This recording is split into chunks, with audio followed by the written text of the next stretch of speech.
Hi everyone, this is Michelle, and today I'm gonna present my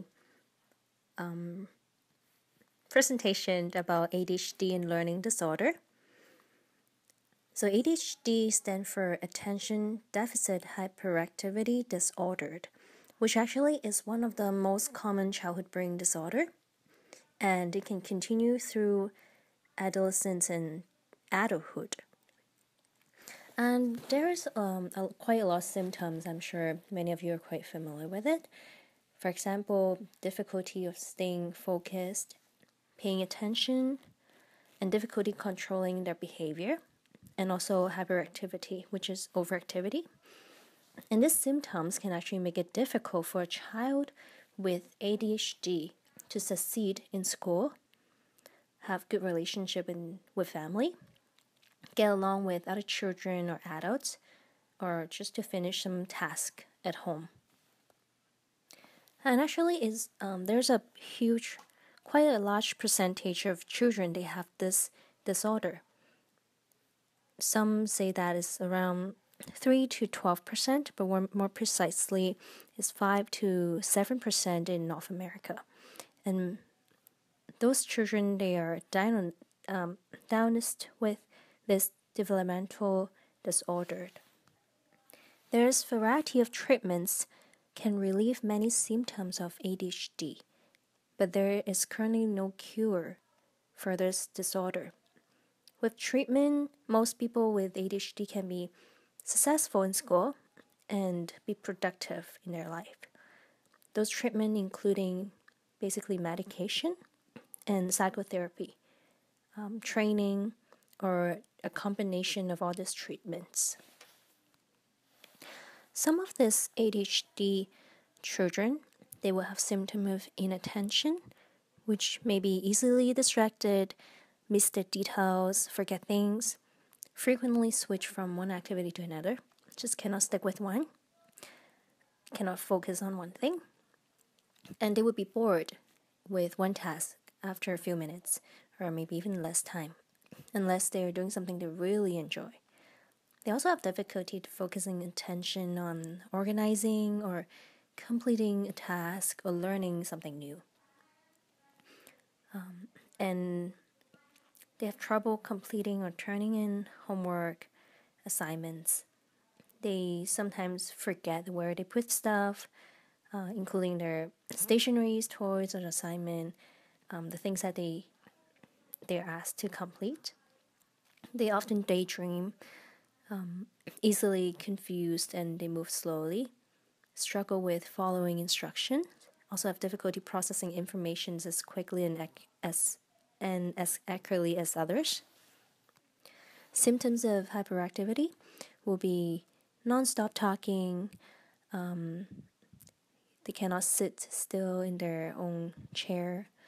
They would dash around, touching here or there, and playing with anything and everything within their sight.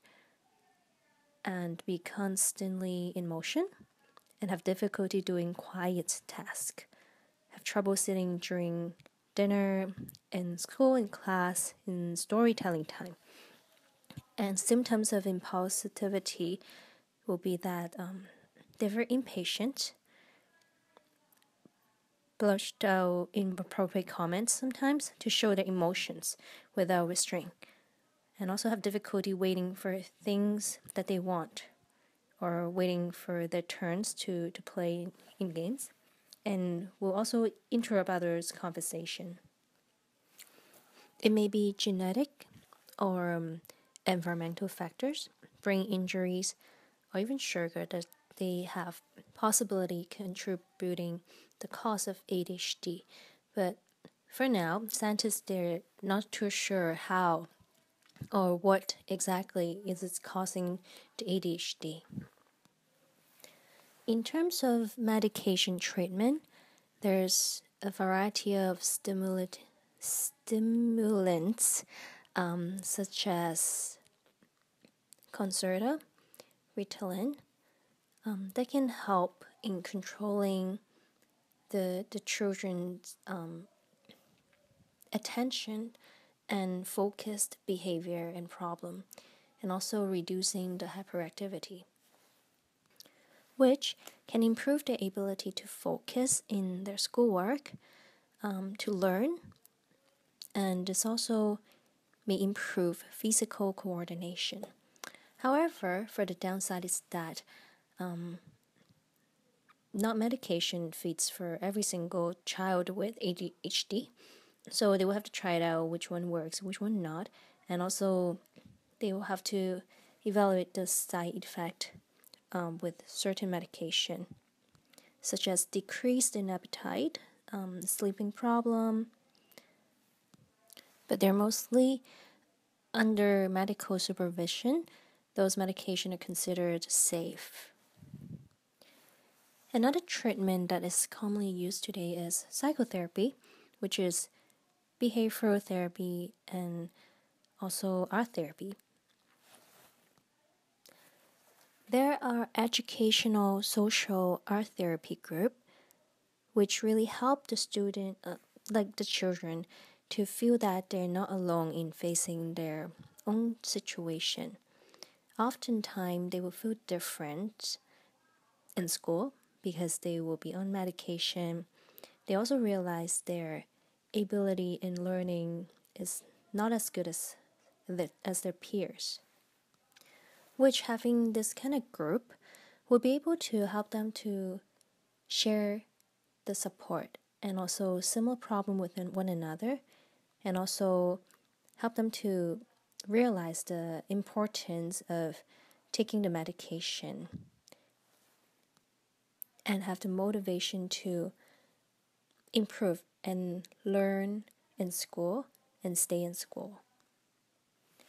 Many of the effects of ADHD, such as not being able to focus and pay attention, impact the children in school a lot. And many of these children, they frequently feel that they fail at school.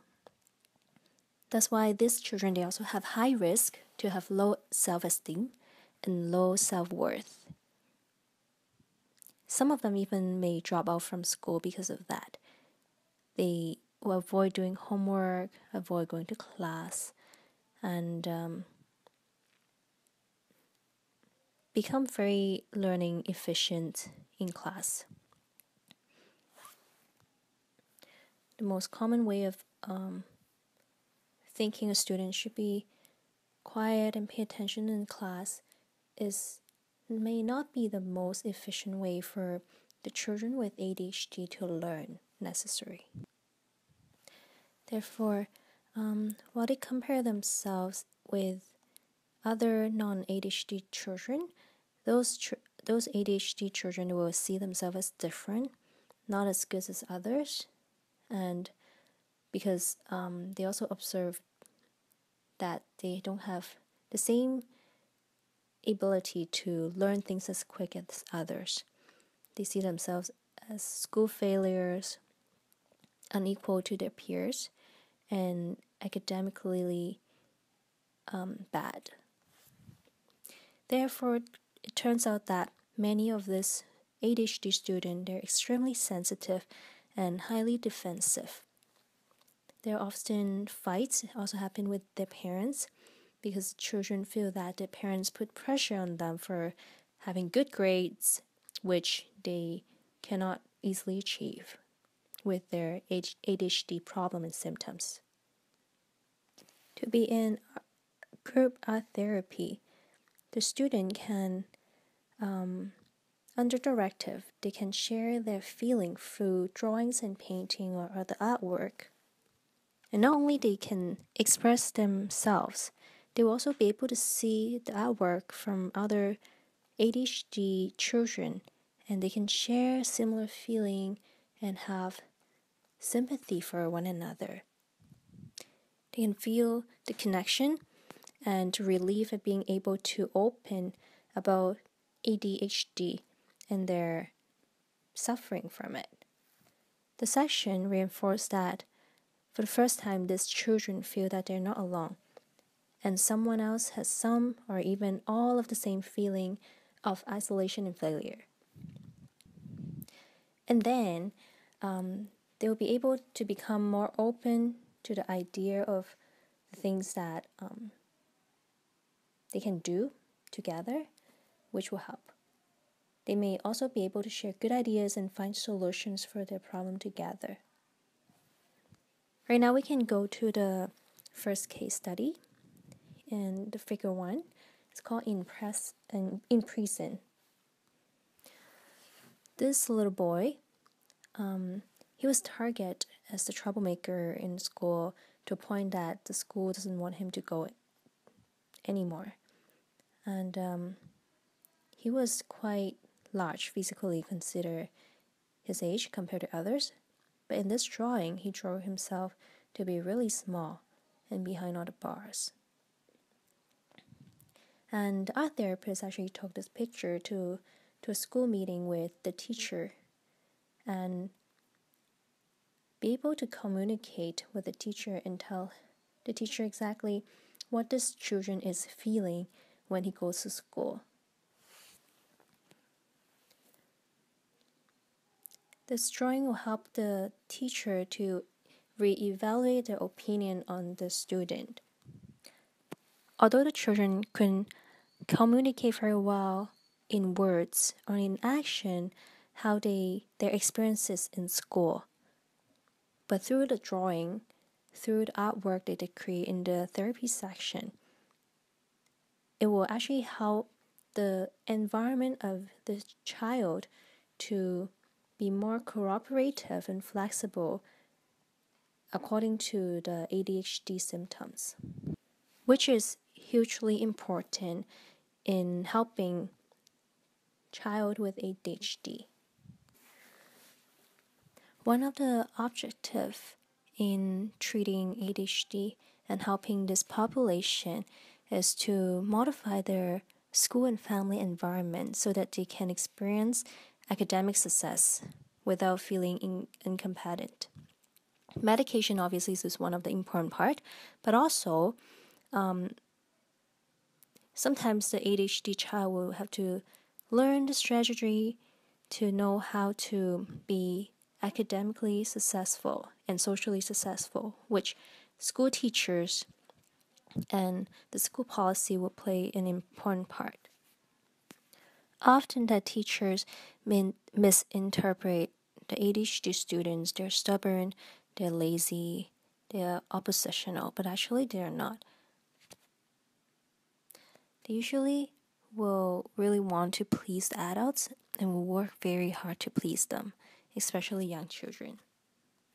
Through the art therapy and group section with the family and teachers, they will also have the knowledge and education to know how to deal with the children with ADHD problem. Besides school, family is a very big environment for ADHD children.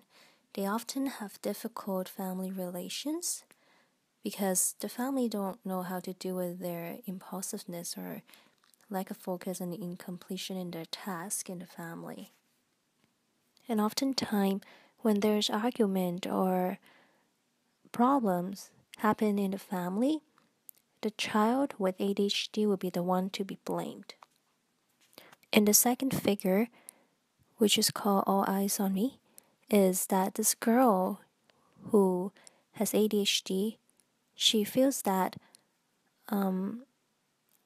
whenever there's problem happen when the family goes out, this is how she feels. Everyone will blame on her, and she also sees herself as the center of the problem. Usually the child will be able to understand that their ADHD has become a very negative impact to other family members. The drawings open up discussion and between the child and the therapist to review what happened exactly and what problem exactly that the ADHD has brought to the family negatively, and how does it become a problem ruling the family's life. One of the bigger themes that often happen in this drawing by ADHD children is that the anger from the family is always directed to them. ADHD patients, when not being defensive, recognize their role in creating this family disruption. This is actually a difficult thing for them to learn, but it's easier for them to hear it while they're in a group section where they do not feel alone and they have the support. They can express their sadness and pain in going through this disorder. The last drawing that we have here today is for ADHD, is that how ADHD has affected the child and their family. And in the corner, the run of the room in the corner, you can see like how the child who suffered from all the bad thoughts, the loneliness, that she used some black clouds to express, while others is living their own life in their own space. Through this drawing, it will be helpful to communicate with their family and to show how a family can work together better in this situation. One of the other questions that we can get to understand the relationship and problem that the children faced can be, how does ADHD get in the way of being able to make and keep friends for them? Not being able to be academically successful and sometimes abandoned by the family members, and even not being able to keep friends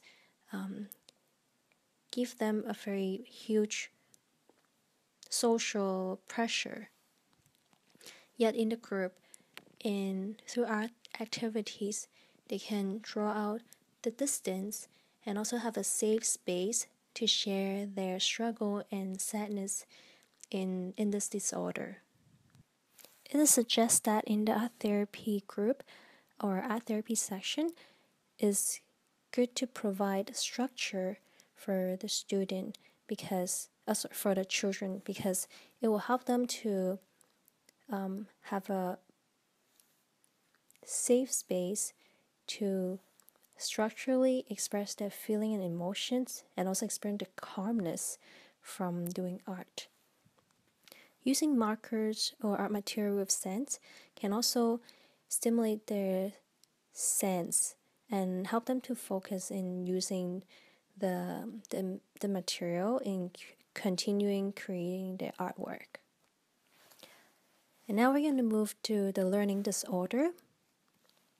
Oftentimes, ADHD is associated with learning disorder. People with learning disorder, they're actually usually not intelligently below average. Instead, they may be above average. But it's because it's a neurological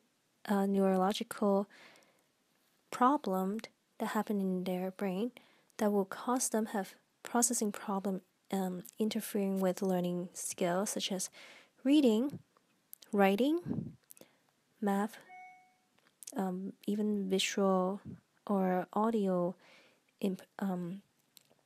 difficulties. Learning disorder cannot be cured or fixed. It's a lifelong challenge, but with appropriate support and intervention, people with learning disability can also achieve success in school at work and in relationships, and also in the community.